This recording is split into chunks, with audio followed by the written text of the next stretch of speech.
Welcome back to Movie News with Trey. I'm your host, Trey, where I bring you the news from the internet so that you can share with friends and family and seem smarter. Thank you again for subscribing and for commenting on some of the videos. I appreciate it. I'm rocking the jacket obviously this week because we passed 15 subscribers. Thank you guys. Also helps keep my mic at my sternum. I don't remember my chest area, which is where I read that it should be at. So hopefully less popping. Sometimes when I start a new sentence, I've been noticing that my volume increases. But yeah, so we have some sad news to start off with, so let's get right into it. There have been multiple postpones?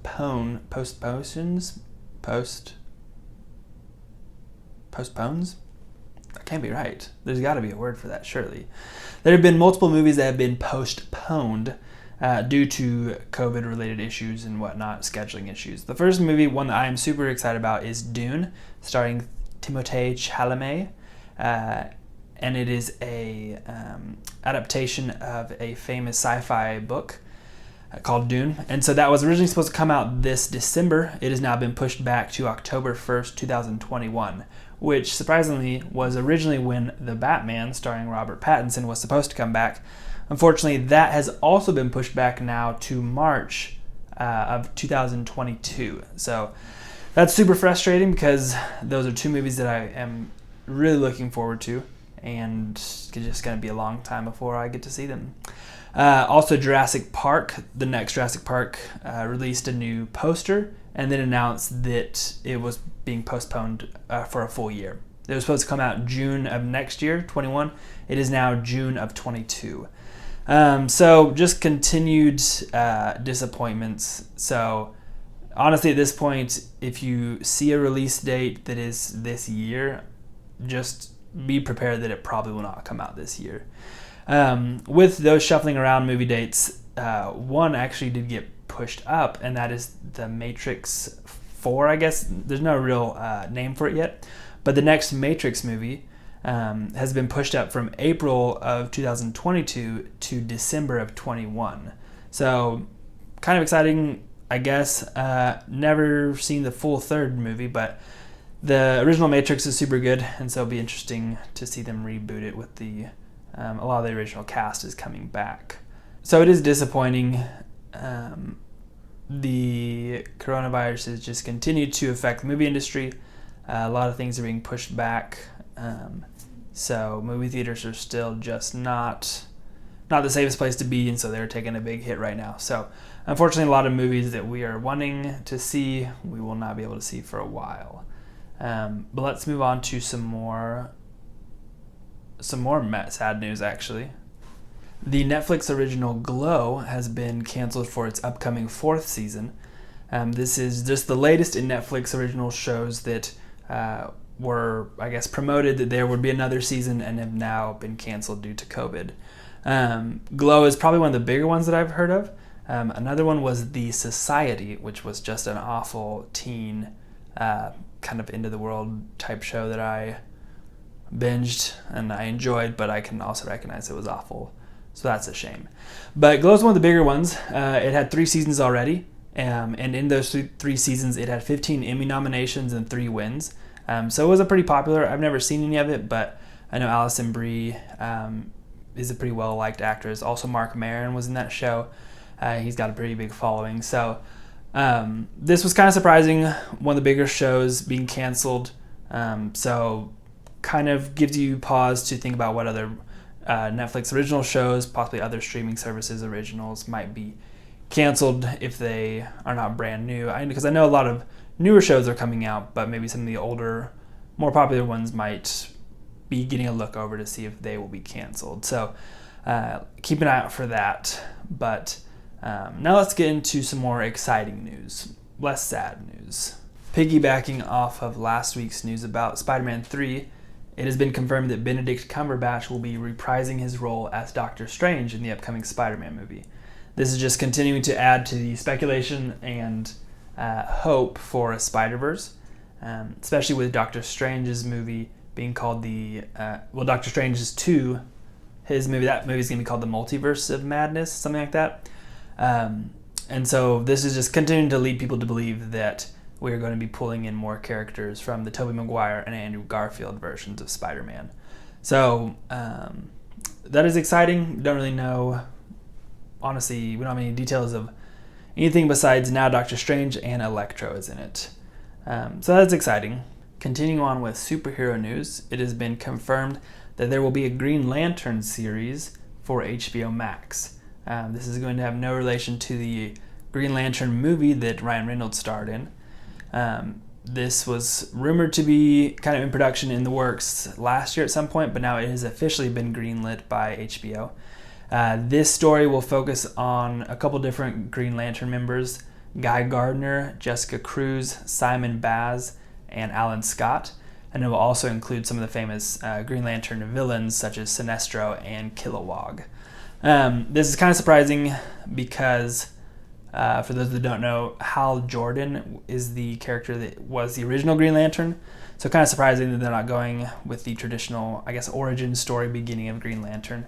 These are more of some of the, I guess you could say, second generation Green Lanterns. And so the show's going to be co-written and executive produced by Mark Guggenheim and Seth Grahame-Smith.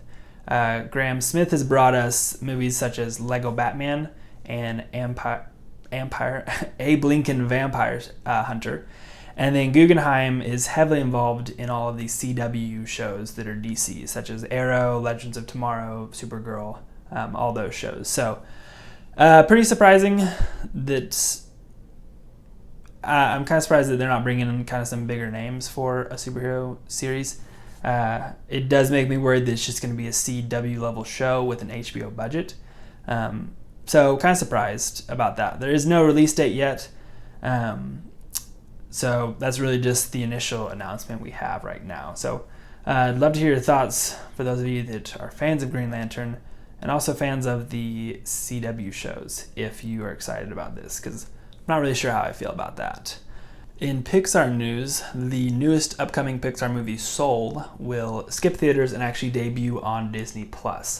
So unlike Mulan, this will not be something you have to pay extra for. If you own a Disney Plus subscription, you will be able to stream it day one, which it will actually be dropping Christmas Day this year. So December 25th, you will be able to watch it with your family. This movie is about a music school, a middle school music teacher. Music school? It's a middle school music teacher voiced by Jamie Foxx, who dreams of being a jazz performer. And he actually has an accident which separates his soul from his body. And so his soul goes on this adventure, partnering with a character voiced by Tina Fey, actually, and trying to reconnect his soul back to his body. And so just the journey that he goes on. So there has been a lot of praise so far from critics who have seen the movie. And obviously Pixar always hits the mark. And so the trailer looks pretty good as well. So it is sure to make my wife weep, such as she did as with Coco. Hopefully it won't be as sad as Coco, but it probably will. I'm assuming it's going to be pretty heavily music based, because Jamie Foxx is a good singer, and obviously it's like about jazz. So yeah, so excited for that, and glad that they're not putting it behind a price wall like they do with Mulan. Jumping to some controversial news. It has been reported that the upcoming Amazon's Lord of the Rings series may have sex and nudity in it. So just a quick refresher, Amazon is creating an original Lord of the Rings show. This will be set in the Second Age of Middle-earth, which is like thousands of years before any of the events in the original Lord of the Rings movies.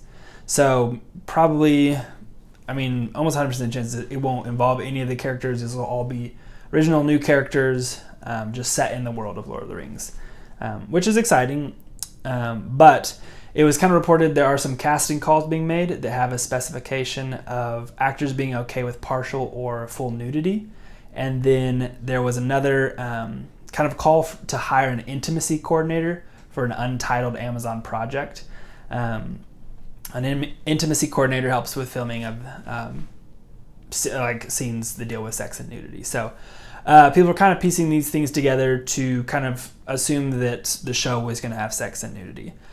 So this has been brought up a lot of backlash, a lot of upset fans online, just because obviously the original movies didn't have anything like that, and there was like no sex and nudity in those, and so a lot of people were saying that J.R.R. Tolkien wouldn't have approved of this.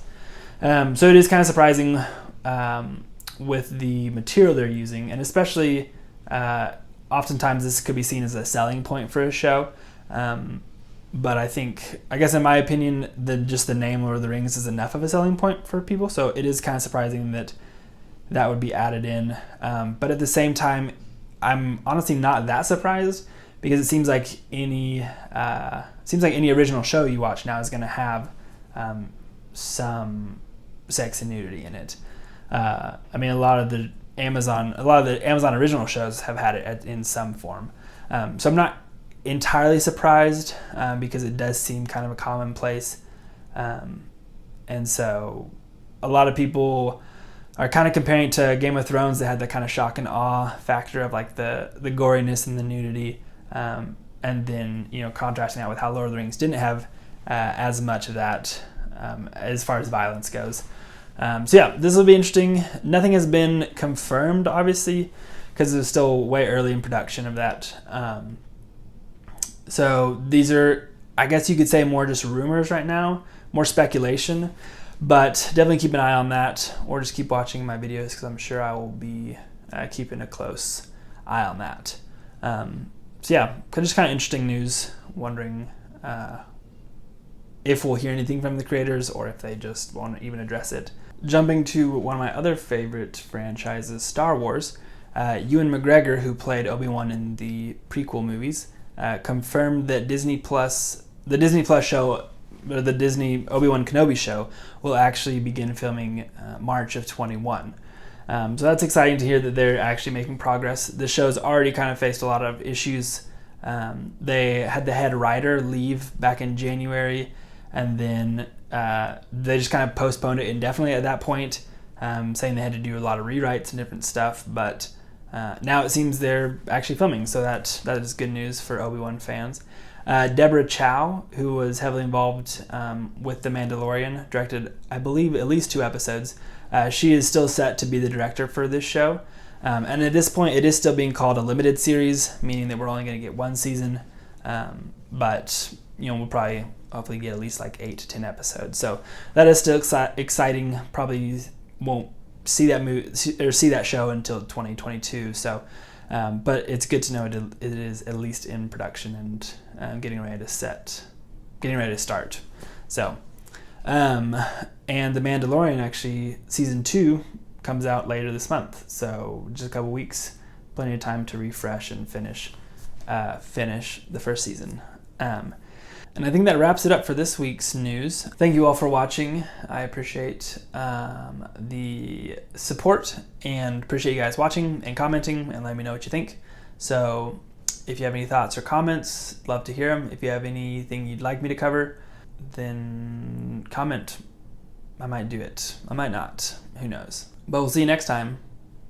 Bye.